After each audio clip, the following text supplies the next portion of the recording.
අයිබෝන් දරුවනේ අපි මේ ඕගලන්ට ඉදිරිපත් කරන්නේ වෘත්ත චලිතය දෙවනි වීඩියෝ එක. ඒතකොට දරුවෝ වෘත්ත චලිතයේ පළවෙනි වීඩියෝ එකෙන් අපි කතා කරා වෘත්ත චලිතයක් සහ භ්‍රමණ චලිතයක් අතර පවතින වෙනස්කම. ඒ වගේම වෘත්ත චලිතයක් සිදු වෙන්න නම් කේන්ද්‍ර අභිසාරී බලයක් ක්‍රියාත්මක වෙන්න ඕනි කියන එක. එතකොට කේන්ද්‍ර අභිසාරී බලයක් තියෙනවා නම් වෘත්තයේ කේන්ද්‍රයේ දෙසට යොමු වූ කේන්ද්‍ර අභිසාරී ත්වරණයක් පැවතිය යුතුය කියන එක ඉගෙන ගත්තා. ඒ වගේම දරුවෝ කේන්ද්‍ර අභිසාරී ත්වරණය සෙවීම සඳහා අපි සමීකරණ තුනක් ව්‍යුත්පන්න කරා. ඒ ත්වරණය ඇසුරෙන් කේන්ද්‍ර අභිසාරී බලය සෙවීම සඳහා සමීකරණ තුනක් ලබා ගත්තා. ඊට පස්සේ අපි කතා කරා දරුවෝ කේන්ද්‍ර අභිසාරී බලය කියලා කියන්නේ නිරීක්ෂකයෙකුට දෘශ්‍යමාන නොවන බලයක් කියලා.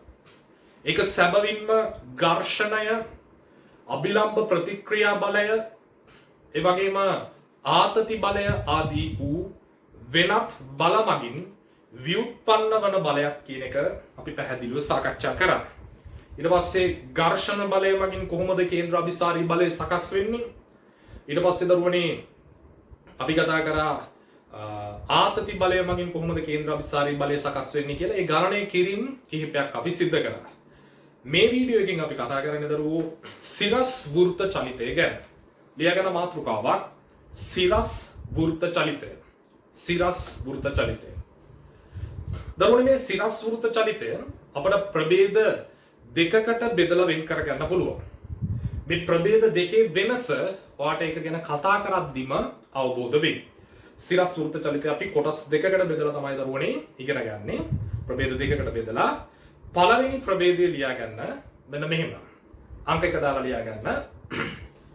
බාහිර ශක්ති ප්‍රභවයක් මගින් බාහිර ශක්ති ප්‍රභවයක් මගින් ශක්තිය සැපහීම හේතුවෙන්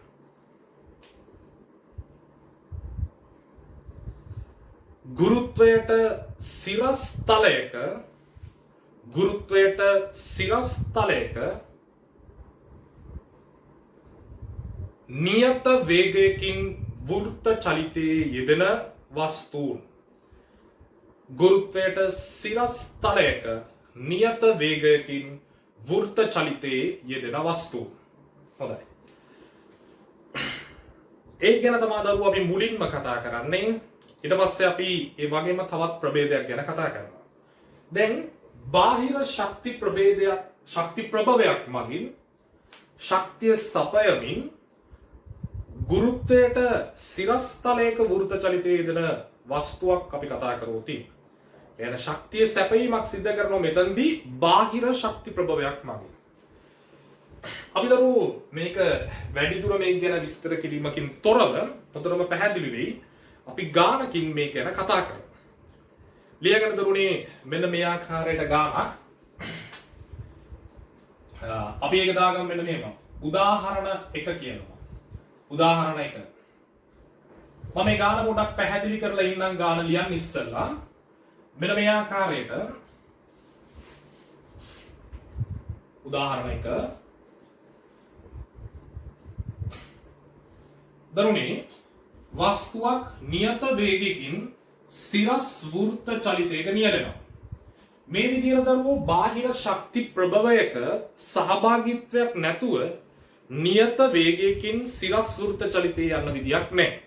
මොකද ගුරුත්වාකර්ෂණ බලය නැමැති බලපෑම මගින් මේ වස්තුවේ වේගය ඒ උස මට්ටම අනුව වෙනස් කරනවා. එතකොට නියත වේගයකින් සිරස් වෘත්ත චලිතයක වස්තුව පවත්වාගෙන ඉන්න නම් අනිවාර්යයෙන්ම දරුවෝ බාහිර ශක්ති ප්‍රභවයක් මගින් ශක්තිය මෙහෙවීමක් සිද්ධ කළ යුතුයි. එතකොට දරුවෝ මෙන්න මේ ආකාරයට වයි තමයි අතින් අල්ලලා අපි නියත වේගයකින් වස්තුවක් මේ ආකාරයට සිරස් වෘත්තාකාර ගමන් පතයක කරගවනවා කියලා. දරුවෝ මේ තියෙන්නේ ගමන් පතයේ පහළම පිහිටුම. එතකොට පුතේ එතනදි වේගයක් වීම තමයි. මම ඒකට අංක 1 පිහිටුම කියලා දාන්නම්. මේ දින දරුවෝ අංක 2 පිහිටුම. එතනදිත් වේගය වීම තමයි. මේ තියෙන්නේ අංක 3 පිහිටුම. අංක 3 පිහිටුමා එතනදිත් වේගය දීම තමයි. මොකද එකම වේගයකින් යන්නේ. හරි. ඊට පස්සේ මේ තියෙන අංක 4 පිහිටුමා එතනදී ස්පර්ශී ප්‍රවේගයේ තියෙන දරුවෝ මෙහෙට අංක 4. ඊට පස්සේ සාධාරණ අවස්ථාවක් ගන්නම් මෙන්න මේ වගේ. එතනදී ප්‍රවේගය මේ ආකාරයට තියෙනවා. වීම තමයි තීටා කෝණයක් ආනතෝ පිහිටන අවස්ථාව. ඒක අංක 5 කියලා ගත්තා. දැන් දරුවෝ ඔයාලට දෙනවා මේ වෘත්තාකාර ගමන්පතේ මේ චලිත වන වස්තුවේ ගමන්පතේ අරයාර කියලා. ඔයතන මේ ගල් කැටයක් තන්තුකින් ගැට ගහලා ඉතියි. හරි. ගල් කැටයක් තන්තුකින් ගැට ගහලා මේ ආකාරයට කරකවනවා. හරිද? right. දරුවෝ මේ දිගේ සෙන්ටර් එක. right.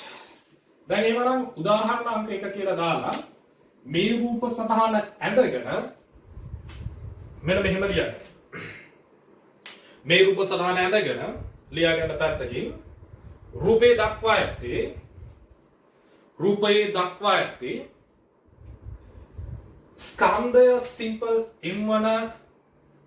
ස්කන්ධය සිම්පල් M1 වස්තුවක් ස්කන්ධයේ සිම්පල් M1 වස්තුවක් තන්තුවක ගැට ගසා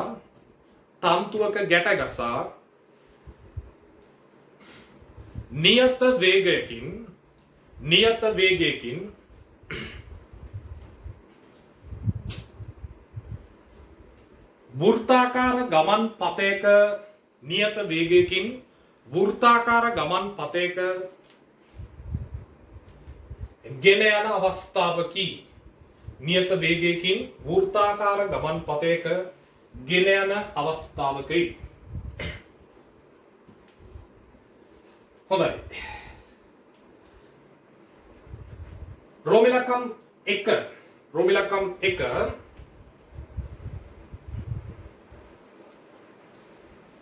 1,2,3,4 සහ 5 පිහිටුම් වලදී 1 2 3 4 5 පිහිටුම් වලදී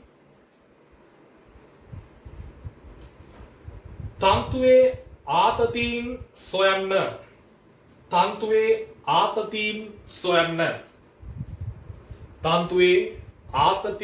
සොයන්න.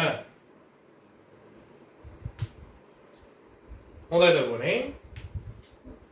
රෝමිලකම් 2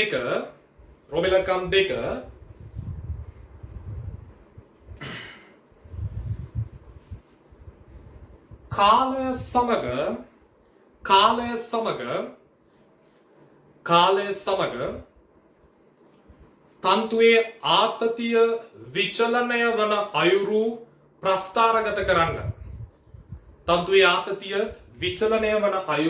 ප්‍රස්ථාරගත කරන්න. හොඳයි. රෝමිලකම් 3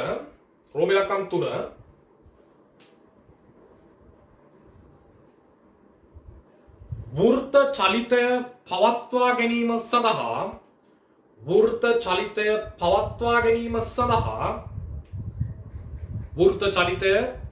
ගැනීම සඳහා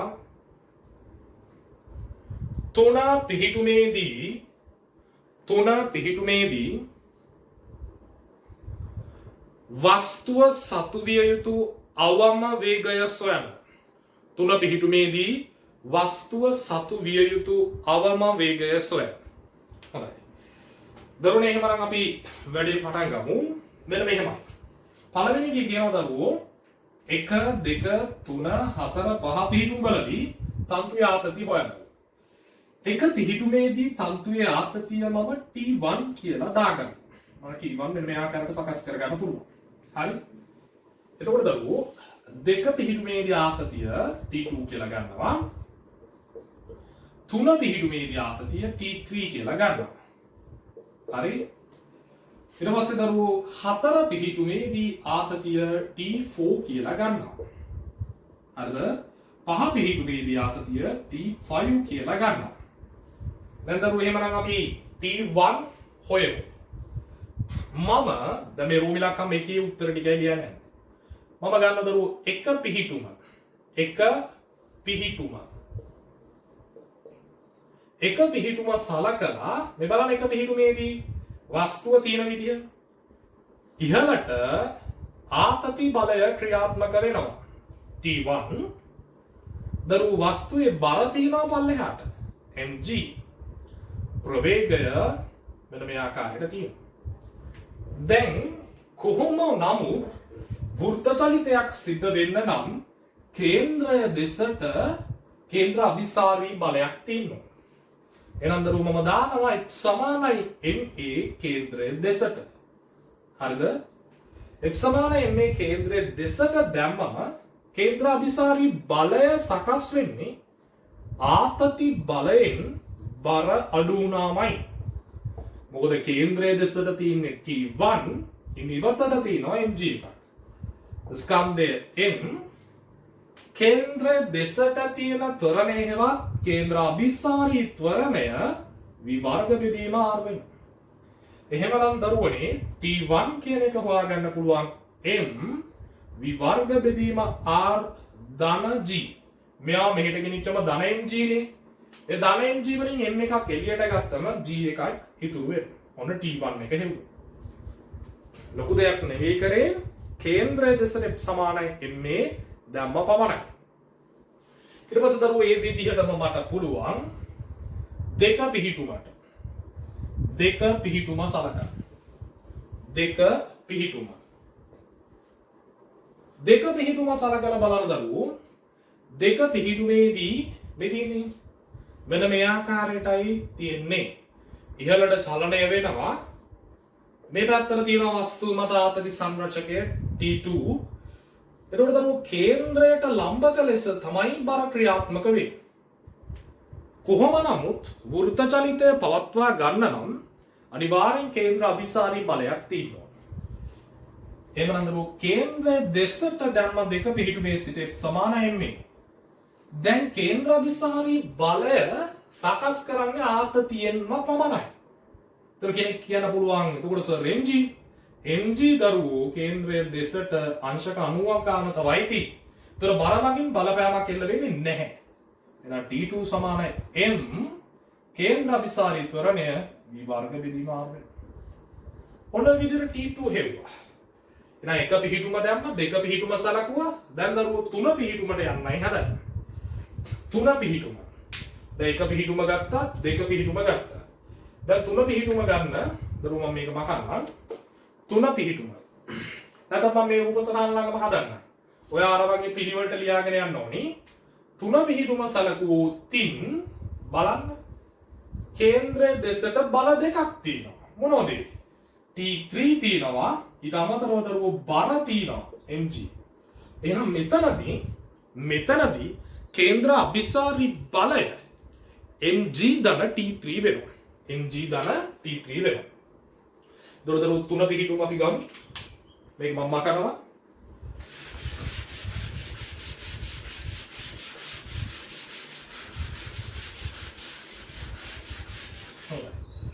තුන පිහිටුම සලකුවම ඔන්න තුන පිහිටුම.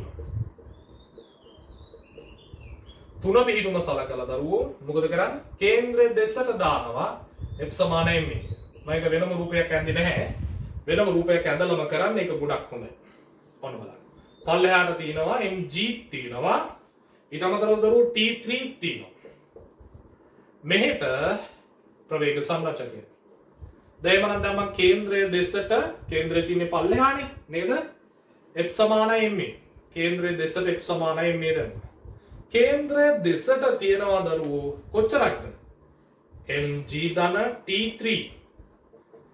ස්කන්ධය m කේන්ද්‍ර අභිසාරී ත්වරණය විවර්ග බෙදීම. එහෙනම් T3 හොයත. ඒ කොහොමද? මෙයාව මෙහෙට ගෙනියන්න. එතකොට ඔයාලට ලැබෙනවා m විවර්ග බෙදීම r ඍණ g කියන. ඔන්න දරුවෝ T3 හෙව්වා. ඒ වගේම වාට පුළුවන් T4 හොයන්න.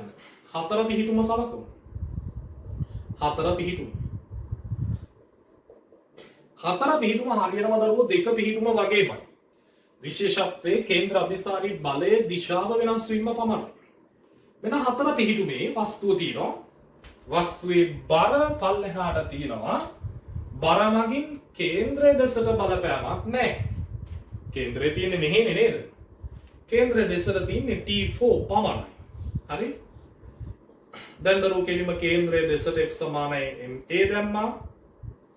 එතකොට T4 සමානයි m වරක් කේන්ද්‍ර අභිසාරී ත්වරණය.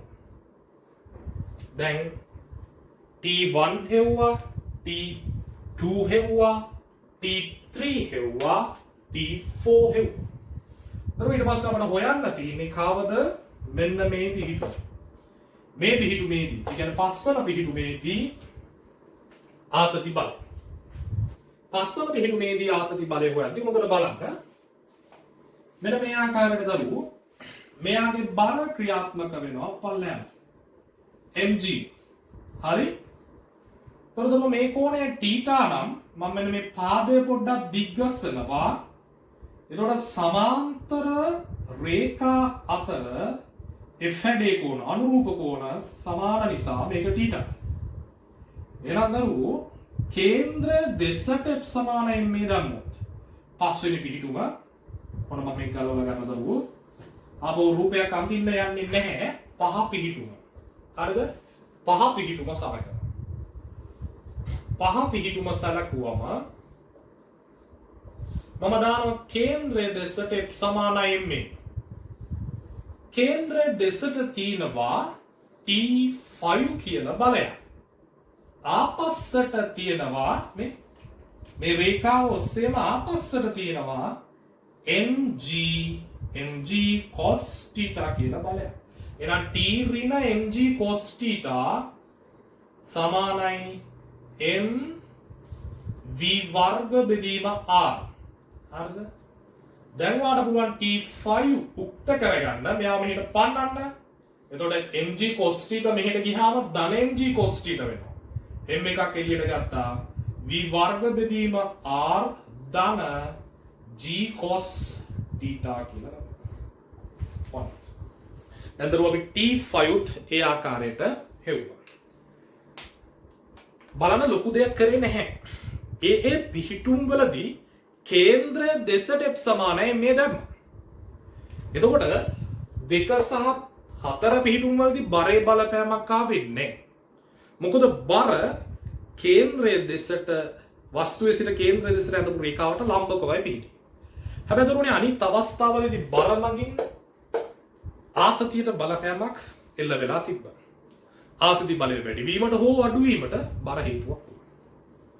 දැන් එමනම් අපි රෝමිලක්කම් 2 ওই ප්‍රශ්නේ දෙවණියට අහනවා කාලයත් එක්ක ආතති බලය විචලනය වෙන්නේ කොහොමද කියලා. බලන්න දරුවනේ. කාලයත් එක්ක ආතති බලය කොහොමද විචලනය වෙන්නේ කියලා අහනවා. හරිද? මේ බලන්න. දැන් T1 එක පිහිටුමේදී වාට ලැබුණේ මොකද්ද? T1 විදිහට ලැබුණ දරුවෝ m වරක් T1 විදිහට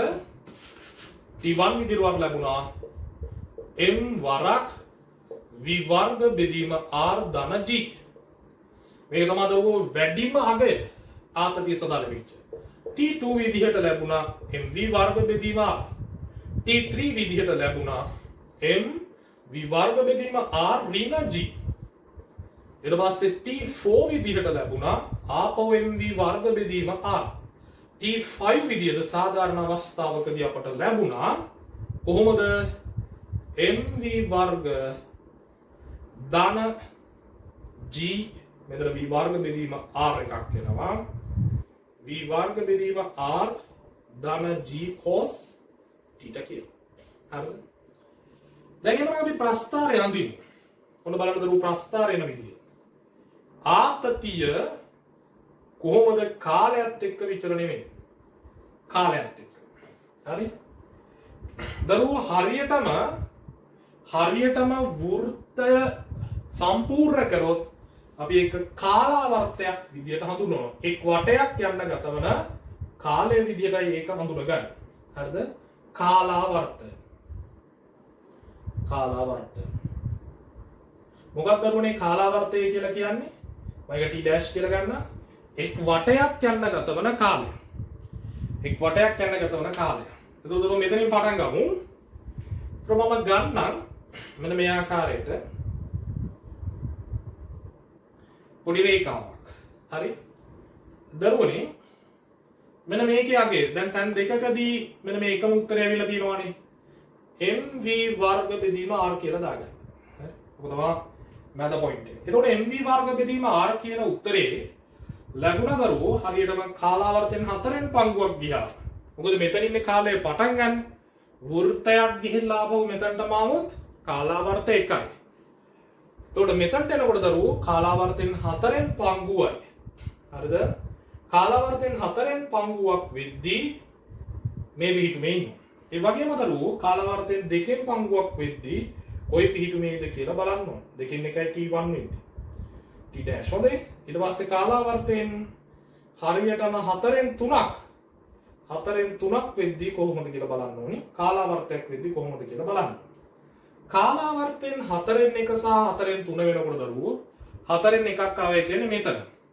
4න් 3ක් ගියේ කියන්නේ මෙතන. අන්නේ තැන් දෙකේදී කෙලින්ම ආතතිය මේ බලන්න mv වර්ග බෙදීම r mv වර්ග බෙදීම r වෙනවා. ඊට පස්සේ දරුවෝ වැඩිම ආතතියක් තිබ්බේ මේ බලන්න mv වර්ග ධන g එකක් තිබ්බ දරුවෝ ආරම්භයේදී. අපි ඒක අගේ දාගමු mv වර්ග බෙදීම r ධන g ලොකුම ආතතිය. ඊට පස්සේ දරුවෝ අඩුම ආතතිය සෙට් වුණා බිඳුව නෙමෙයි හොඳේ. අඩුම ආතතිය සෙට් වුණා 3 පිහිටුමේදී. ඒ කියන්නේ කාලාවර්තයෙන් අඩක් ගියාම ඒක කොච්චරද? mv වර්ග බෙදීම r ඍණ g. හරි. දැන් අපි ප්‍රස්ථාරයේ ඇන්දොතින් ඔයාලට අවබෝධ වෙයි මෙන්න මේ ආකාරයට අපිට ලැබෙන ප්‍රස්ථාර. අඩුම අගය ලැබෙන්නේ ඉහළම පිහිටුමේ. දැන් වාගේ විභාගෙදී ප්‍රශ්නයක් ඇහුවොත් සිරස් වෘත්ත චලිතයේ දෙන වස්තුවක ඔය වගේ වැඩිම ආතතියක් එන්නේ කොයි පිහිටුමේදීද? වැඩිම ආතතියක් එන්නේ දරුවෝ පහළම පිහිටුමේදී. අඩුම ආතතියක් එන්නේ තන්තුවේ ඉහළම පිහිටුමේදී. ඔන්න ආකාරයට ලස්සනට ප්‍රස්ථාරය සකස් වෙනවා. හරි? හරිම සරලයි. ලස්සනට නේද? දැන් අපි රෝම ඉලක්කම් දෙකක් කතා කරලා අවසන්. රෝම ඉලක්කම් දෙකක් කතා කරලා අවසන්.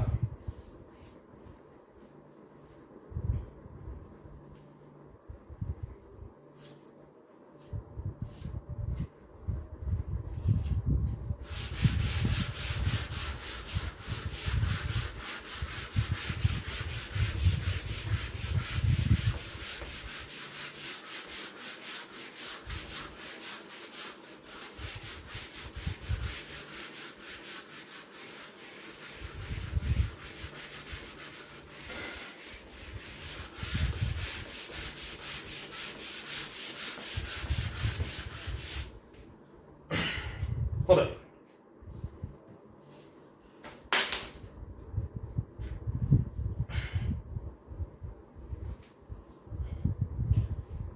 ඊට පස්සේ දරුවනේ මම රෝම ඉලක්කම් 3ට යනවා. රෝම ඉලක්කම් 3 කියන්නේ ඉහළම පිහිටුමේදී තියෙන්න ඕනේ අවම වේගය මොකක්ද කියලා. ඉහළම පිහිටුමේදී වෘත්ත චලිතය තවදුරටත් නොනැසී පවතින නම් තියෙන්න ඕනේ වේගය මොකක්ද කියලා අහන්න. දරුවනේ මොකද්ද මේ වෘත්ත චලිතය නොනැසී පවතිනවා කියලා කියන්නේ? මෙහෙමයි. මෙන්න මේ තන්තුව ඇදිලා තිනකොට නේද වෘත්ත චලිතයේ විදිහටම තියෙන්නේ. හදිසියවත් තන්තුව හැකිලුණොත් හැකිලීමේ සම්භාවිතාවය වැඩිම තැන. ඒ කියන්නේ වෘත්ත චලිතයෙන් නික්මෙන්න, වෘත්ත චලිතයෙන් නැසෙන්න වැඩිම සම්භාවිතාවයේ තියෙන තැන තමයි දරුවෝ ඉහළම පිහිටු. හරිද? එතකොට මෙන්න මේ උඩ තැනදී හදිස්සියවත් තන්තුව හැකිලුණොත් වෘත්ත චලිතය එතනින් ඉවරයි. ඩකස් ගාලා පල්ලයට වෙන්නේ.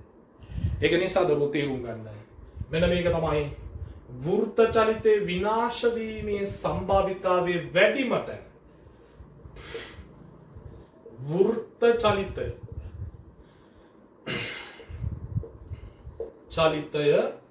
හානි වීමේ සම්භාවිතාවය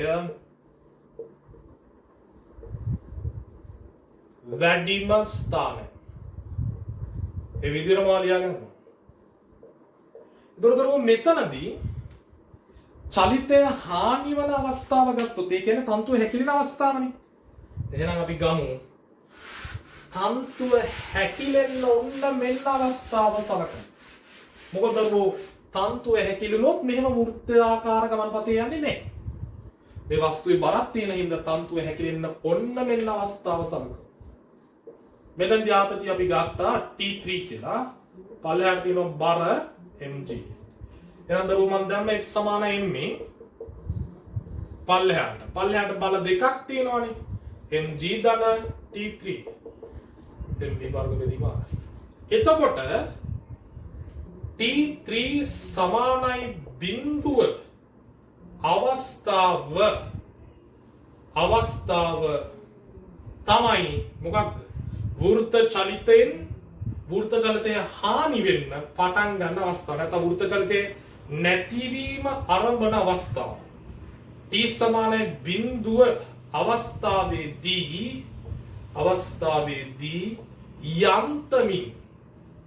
යන්තමින් වෘත්ත චලිතය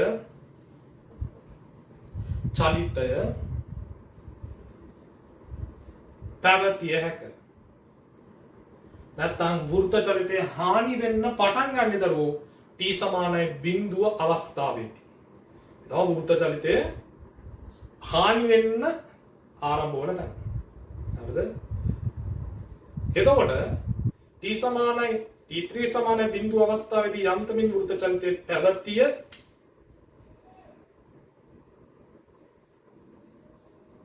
හැකි නිසා යන්තමින් වෘත්ත චලිතය පැවතිය හැකි නිසා අපිට දාගන්න පුළුවන් දරුවෝ mg කෙලිම T3 සමානයි බිඳුව අවස්ථාව ගත්තා.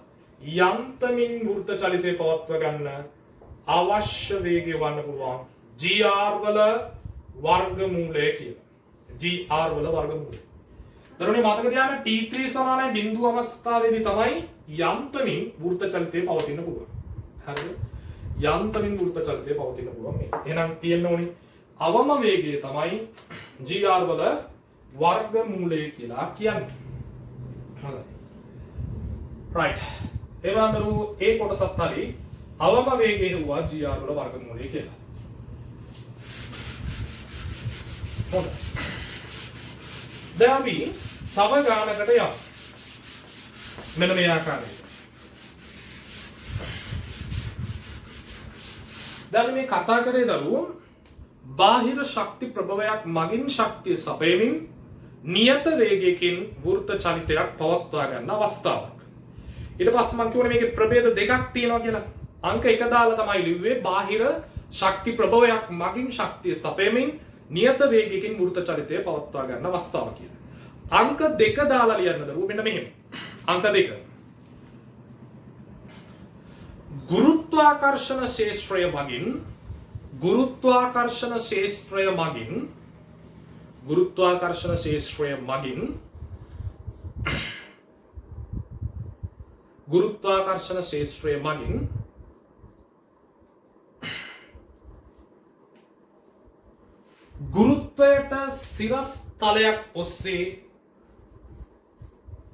ගුරුත්වයට සිරස් තලයක් ඔස්සේ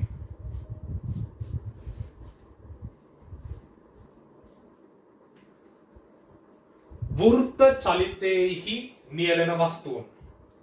ගුරුත්වයට සිරස් තලයක් ඔස්සේ වෘත්ත චලිතයේහි නියැලෙන වස්තුව. එතකොට මෙතනදි මතක තියාගන්න කවුද කාර්ය කරන්නේ? ගුරුත්වාකර්ෂණ ශේෂ්ත්‍රය. ඉස්සෙල් අවස්ථාවේදී තනින් තැනට වේගය වෙනස් වුණේ නැහැ. නියත වේගයකින් තිබ්බේ. හැබැයි එහෙම වුණේ දරුවෝ බාහිර ශක්ති ප්‍රභවයකින් ශක්තිය සපයපු නිසා. එතකොට මේකෙදි තේරුම් ගන්න ඕනේ මෙතනදී ගුරුත්වාකර්ෂණ ශේෂ්ත්‍රය මගින් කාර්ය කරනවා. එතකොට දරුවෝ තනින් තැනට වේගය වෙනස් වෙන්න පුළුවන්. තරලොකුණක් දාලා ලියාගන්න මෙන්න මෙහෙම. ගුරුත්වාකර්ෂණ ශේෂ්ත්‍රය මගින් පවත්වා ගනු ලබන සිරස් වෘත්ත චලිතවල ගුරුත්වාකර්ෂණ ශේෂ්ත්‍රය මගින් පවත්වා ගනු ලබන සිරස් වෘත්ත චලිතවල ගුරුත්වාකර්ෂණ ශේෂ්ත්‍රය මගින් පවත්වා ගනු ලබන සිරස් වෘත්ත චලිතවල තැනින් තැනට වස්තුවේ වේගය වෙනස් වේ. තැනින් තැනට වස්තුවේ වේගය වෙනස් වේ. right. දැන් මම අපි උදාහරණ ගණන් දෙකක් හදමු. සුපිරි ගණන් දෙකක්. එතකොට ඔයාලට හොඳටම මේක අවබෝධ වෙයි. දරුවෝ ලියා ගන්න උදාහරණ ගැටළු අංක 1. උදාහරණ ගැටළු අංක 1 මෙන්න මෙහෙම ලියන්න. රූපේ දක්වා ඇති පරිදි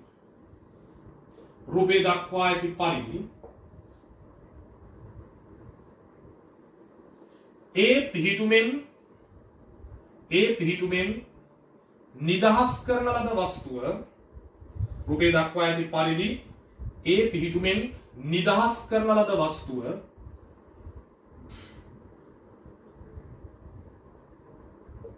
සුමට මාර්ගය ඔස්සේ ලිස්සා ඇවිත්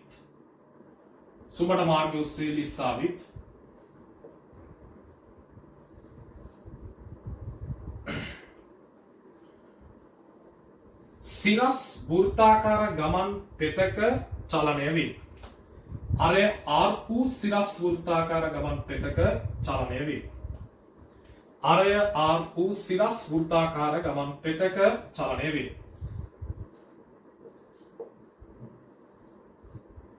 අරය ආර් වූ සිරස් වෘත්තාකාර ගමන් පෙතක චලනය වේ.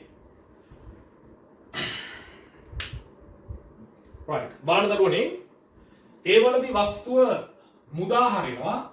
එතකොට මේක ඇවිල්ලා මේ ආකාරයට ලිස්සලා ගිහිල්ලා සිරස් වෘත්තාකාර පෙතක යනවා. දැන් ඔයගොල්ලෝ දැකලා තියෙනවා සමහර ඔය උද්‍යානවල ඔය වගේ තියෙන අර කෝච්චි නේද? මේ ආකාරයට ඇවිල්ලා උඩ ඉඳන් ඇවිල්ලා කරකැවිලා වර දෙක තුනක් කරකැවිලා ගමන් කරනවා. හරිද? ඒ වගේ ලස්සන සිද්ධියක්. හැබැයි මේ අවස්ථාවේදී නම් කෝච්චියට පොඩි එන්ජින් කෑල්ලක් තියෙනවා සෙට් කරගන්න. මේකෙදි සම්පූර්ණයෙන්ම කාර්ය කරන්නේ ගුරුත්වාකර්ෂණ ශේෂ්ත්‍රය මගින් පමණයි. ඝර්ෂණ බල මොකුත් නැහැ. බොහොම සුමට. හරිද? right. දැන් රූපය අඳගන්න. රූපය අඳගෙන දරුවෝ ලියා ගන්න මෙන්න මෙහෙම රෝමිලක්කම් 1. රූපය අඳගෙන රෝමිලක්කම් 1 දාගන්න පැත්තකින්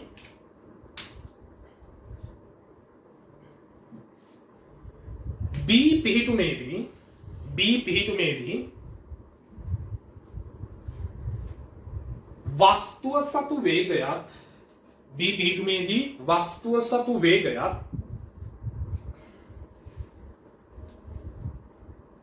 පෘෂ්ඨය මගින් වස්තුව මත යෙදෙන අභිලම්බ ප්‍රතික්‍රියා බලයත් සොයන. B පිහිටුමේදී වස්තුව සතු වේගයත් පෘෂ්ඨය මගින් වස්තුව මත යෙදෙන අභිලම්බ ප්‍රතික්‍රියා බලයත් සොයන්න.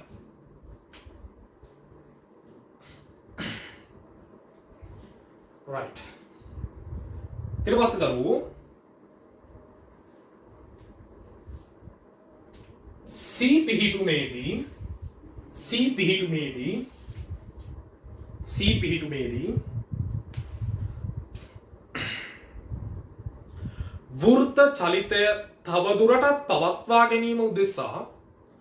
වෘත්ත චලිතය තවදුරටත් පවත්වා ගැනීම උදෙසා C පිහිටුමේදී වෘත්ත චලිතය තවදුරටත් පවත්වා ගැනීම උදෙසා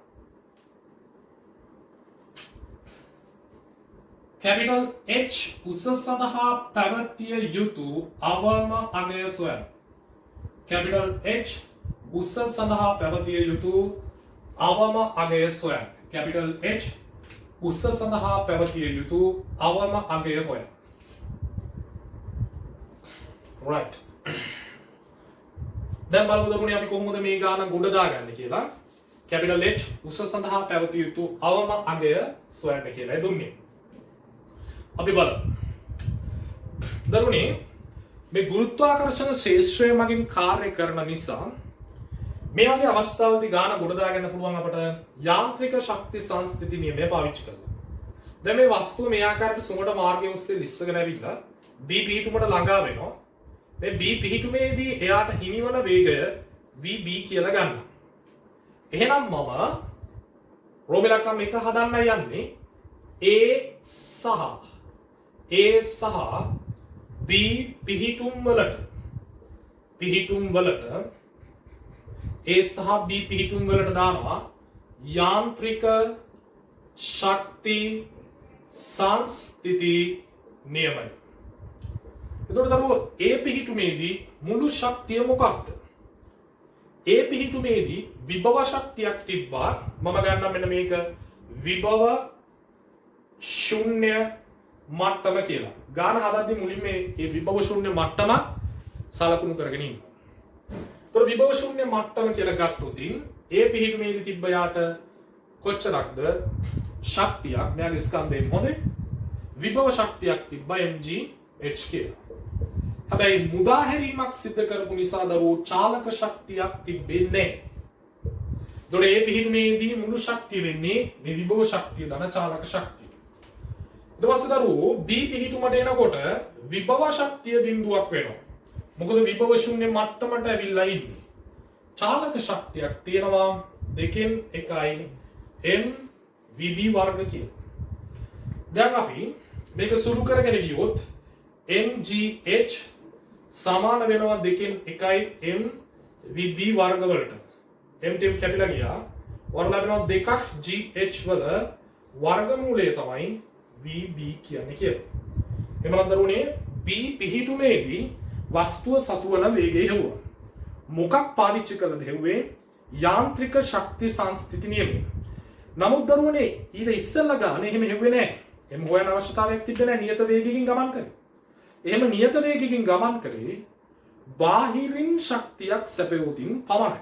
ඒ වගේ අවස්ථාවල විතරයි නියත වේගකින් යන්න පුළුවන්. බාහිරින් ශක්තිය සැපයනවා. දැන් මේ වගේ වෙනස් වන වේගකින් යන්නේ මෙතනදී ගුරුත්වාකර්ෂණ ශේෂ්ත්‍රය මගින් ශක්තිය මෙහෙවන නිසා. හොඳයි. දැන් දරුවනේ ඊට පස්සේ අපිට කියනවා මෙන්න මේ පිහිටුමේදී අභිලම්බ ප්‍රතික්‍රියා බලය. දැන් මේ පිහිටුම ගත්තොත් මෙන්න මේ ආකාරයේ පිහිටුමක් මෙදී හරි 15 ඉන්නෝ මෙයා අභිලම්බ ප්‍රතික්‍රියා බලය කැපිටල් R වස්තුවේ බර mg අභිලම්බ ප්‍රතික්‍රියා බලය කැපිටල් R වස්තුවේ බර mg.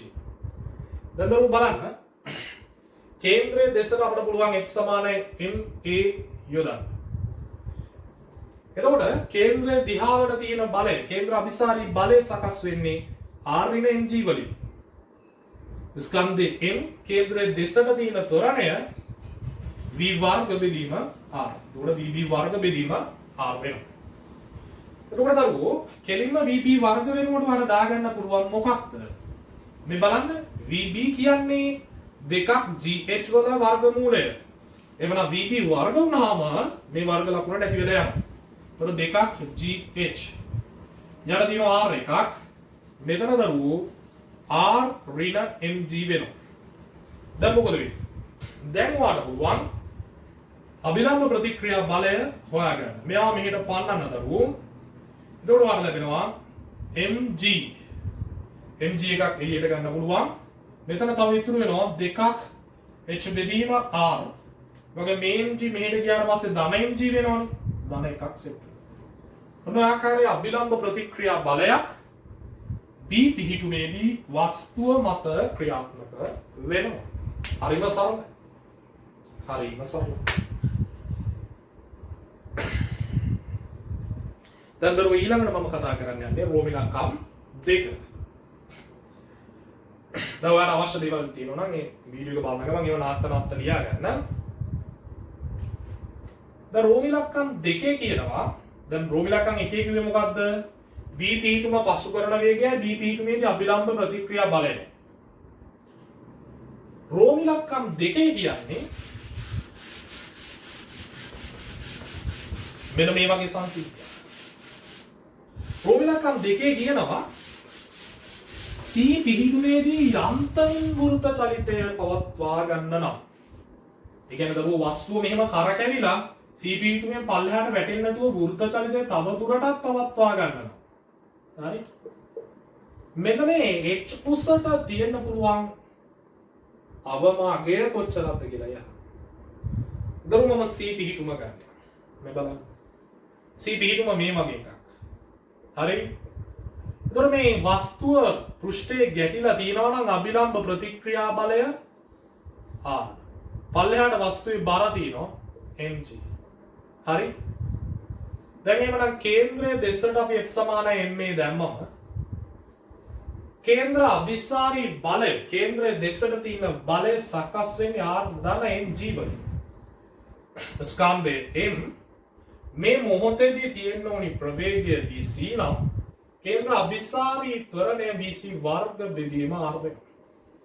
නමුත් දරුවෝ C පිහිටුවෙන් යන්තමින් වෘත්ත චලිතය පවත්වා ගන්නවා කියලා කියන්නේ මේ පෘෂ්ඨයේ ගෑවි නොගෑවි යන්තම් යනවා කියන එක. යන්තමින් වෘත්ත චලිතය පවත්වා ගන්නවා කියලා කියන්නේ අභිලම්බ ප්‍රතික්‍රියා බලය බිඳුව වෙනවා කියන එක. යන්තමින් වෘත්ත චලිතය පවත්වා ගන්නා නිසා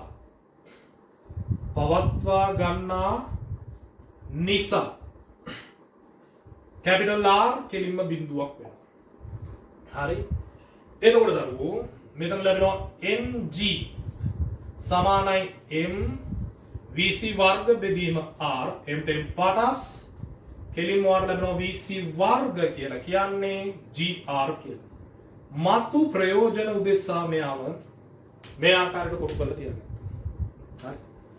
ඒතර වෘත්ත චලිතය යන්තමින් යනවා කියන්නේ පෘෂ්ඨයේ ඇතුල් පැත්තේ ගෑවි නොගෑවි යනවා කියන්නේ. ඒ කියන්නේ අභිලම්බ ප්‍රතික්‍රියා බලය බිඳුවක් වෙනවා කියන්නේ. හොඳයි. දැන් අපි කොහොමද මේ කැපිටල් H මේකට ගාවගන්නේ?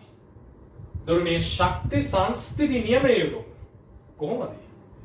බලන්න ශක්ති සංස්ථිති නියමය අපිට යොදාගෙන යන්න පුළුවන්. කොයි පිහිටුම් දෙක අරගෙන A සහ C පිහිටුම් දෙක අරගෙන මේ බලන්න A හා C පිහිටුම් වලට යාන්ත්‍රික ශක්ති සංස්ථිති නියමය යෙදීමෙන් යාන්ත්‍රික ශක්ති සංස්ථිති නියමය යෙදීමෙන් මොන බලන්න ඒ පිහිටුමේදී මුළු යාන්ත්‍රික ශක්තිය mg capital H වෙනවා. එතකොට දරුවෝ වඩවන සිම්පල් H අරගෙන කරගෙන යන්න පුළුවන්.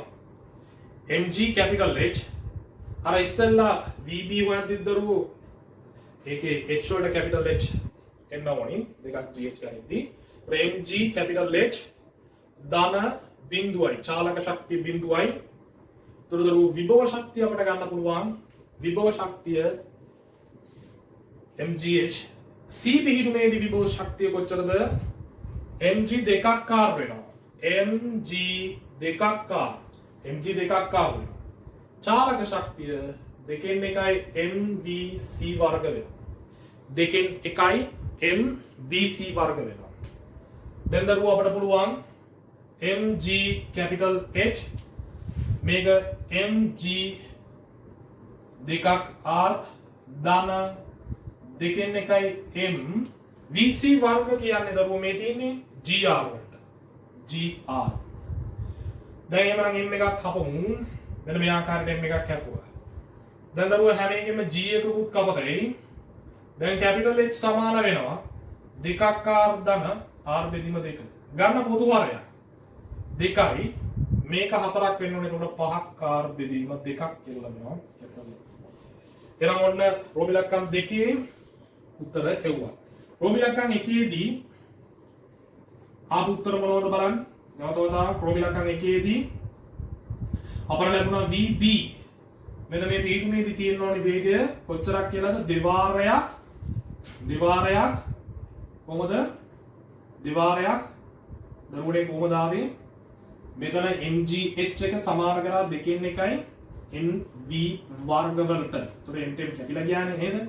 ඒතර දෙකක් gh වල වර්ගමූලයක් තමයි ආවේ vb විදියට. හරි? ඊට පස්සේ කැපිටල් h එකෙන් ඕනේ චාලක ශක්තිය ඒවා ඇසුරෙන් දරුවෝ ඊට පස්සේ අභිලම්බ ප්‍රතික්‍රියා බලය හෙව්වා. කේන්ද්‍රයේ දෙසට තියෙන අභිලම්බ ප්‍රතික්‍රියා බලය වලදී කොහොමද ආවේ? අභිලම්බ ප්‍රතික්‍රියා බලය R ඍණ mg සමානයි mv වර්ග බෙදීම R ගත්තා. එතකොට දරුවෝ එතනින් ඔයාලට අභිලම්බ ප්‍රතික්‍රියා බලය ආවා. බලන්න C වලදී අපි ගත්තේ C වලදී වෘත්ත චලිතයේ යන්තමින් පවත්වා ගන්න නම් මොකක්ද වෙන්න ඕනි? R බිඳුවක් වෙන්න ඕන. අභිලම්බ ප්‍රතික්‍රියා බලය බිඳුව වන අවස්ථාව සලකලායි ගත්තේ. එහෙම ගත්තම VC වර්ග වලට GR එකක් එන්න ඕනි කියන එක අවබෝධ කරගත්තා. ඊට පස්සේ A සහ C පිහිටුම් අරගෙන යාන්ත්‍රික ශක්ති සංස්ථිති නියමය දැම්මා. හරිම සරලයි. හරිම සරලයි. right.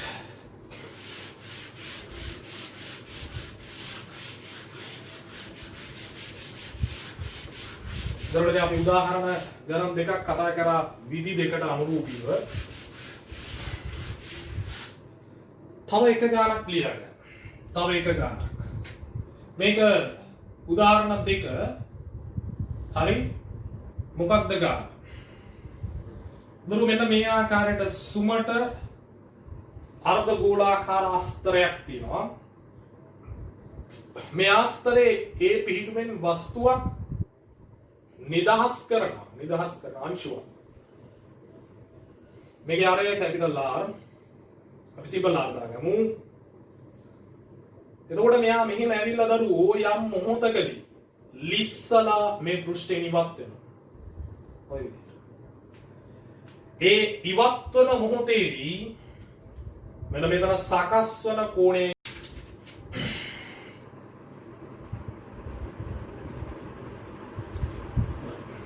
දරුවනේ දෙවනි උදාහරණය ලියාගමු මෙන්න මෙහෙම. රූපේ දක්වා ඇති පරිදි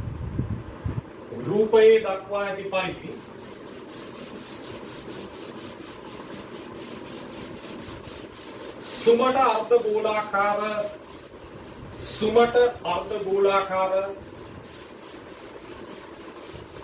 පෘෂ්ඨයක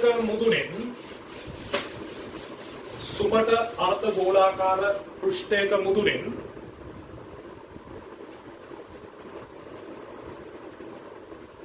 වස්තුවක් නිදහස් කළ විට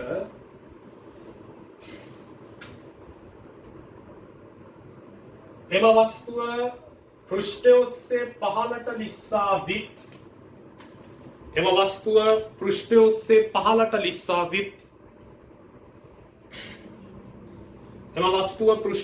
පහළට ලිස්සා විත් B පිහිටුමේදී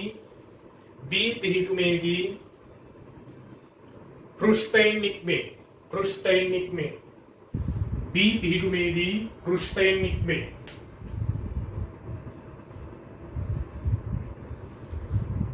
රෝමිලකම් අංක 1.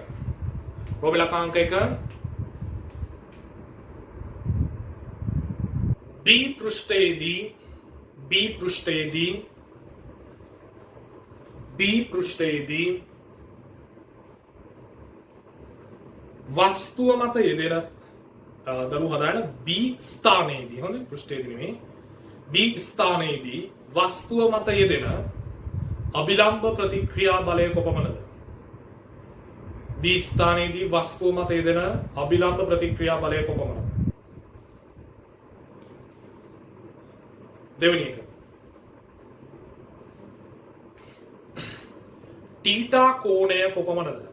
තීටා කෝණය කොපමණද?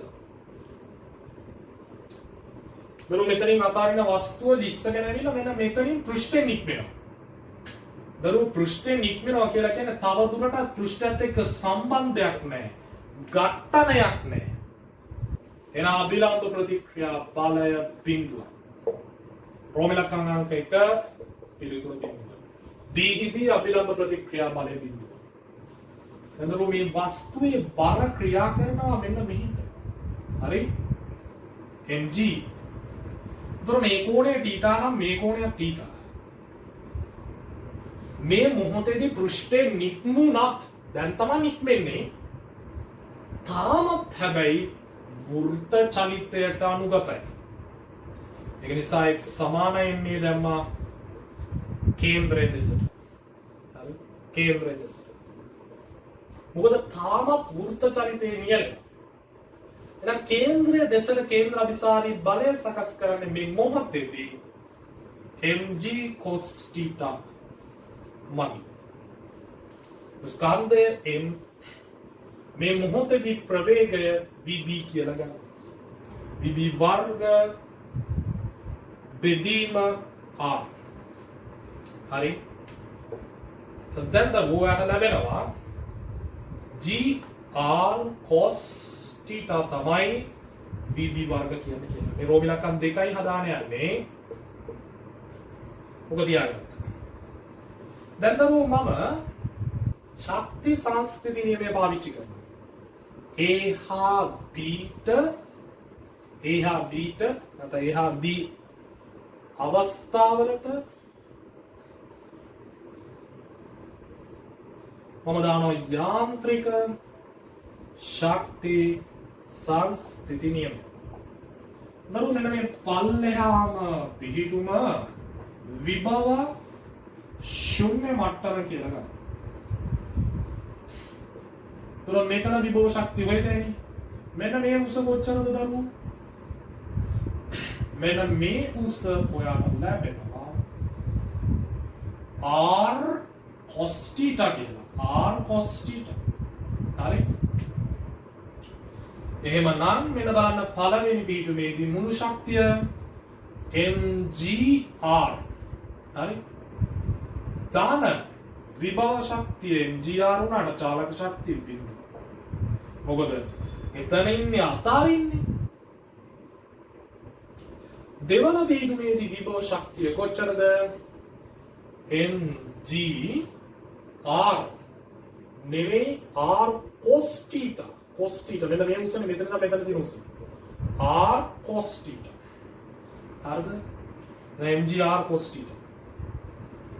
දාන චාලක ශක්තිය දෙකෙන් එකයි mvb වර්ග. හැම පදයකම m එකක් කැපුවා. හොඳේ. දැන් වාට ලැබෙන මොකක්ද? gr සමානයි gr cos theta දාන දෙකෙන් එකයි vb වර්ග කියන්නේ පුතේ gr cos theta වලට. gr cos theta. දැන් හැම එකේම gr කපමු. gr gr වේව එකයි. මෙතන එකයි cos theta. හරි. මෙතන දරු භාගයයි cos theta. දැන් ඔයාලට පුළුවන් පොදු හරයක් හදාගන්න. ඒතර දෙක පොදු හරය ගත්තම දෙකක් cos theta තමයි මෙතන එන්නේ. ඒකට cos theta එකතු වෙනවා කියන්නේ 3ක් cos theta වෙනවා කියන එක. දැන් cos theta සමානයි 2 බෙදීම 3යි. එහෙම නේද? 2 බෙදීම 3යි. එහෙමනම් දරුවෝ theta සමානයි cos inverse 2 බෙදීම 3. ඔන්න දරුවෝ ඒ පෘෂ්ඨයෙන් නික්මෙන මොහොතේදී තීටා කෝණය විශාල වෙනවා. හරිද?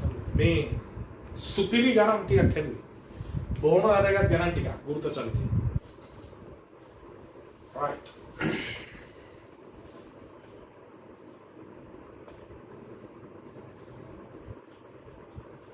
දැන් දරුවනේ වෘත්ත චලිතය ආශ්‍රිත සෑහෙන ගණනය කිරීම ප්‍රමාණයක් ඔයාලට සිද්ධ කරන්න පුළුවන්. විශේෂම concept line institute එක අරගෙන ඒ ගණනය කිරීම ටික කරගෙන යන්න. අපි වීඩියෝ දෙකකින් මේ වෘත්ත චලිතයට අදාළ තියරි කොටස් ටික අපි කතා කරා. මේට අමතරව ඔයා කෝණික ප්‍රවේගයේ සංඛ්‍යාතය කෝණය කියන දේවල් ගැන පොඩි දැනුමක් අවශ්‍යයි. මේකේ සමාන ගණන් ගොඩ දාගෙන යන්න. ඒ විදිහින් ඔයගොල්ලෝ අනිවාර්යෙන් දන්නවා. ඒ නිසා ඔයගොල්ලන්ට ඒක ගොඩ දාගන්න පුළුවන්. එවනම් දරුවනේ අපි ඊළඟ වීඩියෝ එකකින් හම්බෙමු. එහෙනම් මේ කොටස දැන් අවසానයි. ඒක වෘත්ත චලිතය දැන් ඔයාලට සියලුම ගණන් ටික හදාගෙන යන්න පුළුවන් කියලා මම විශ්වාස කරනවා. එහෙනම් හැමෝටම තෙරුවන් සරණයි. ආයුබෝවන්.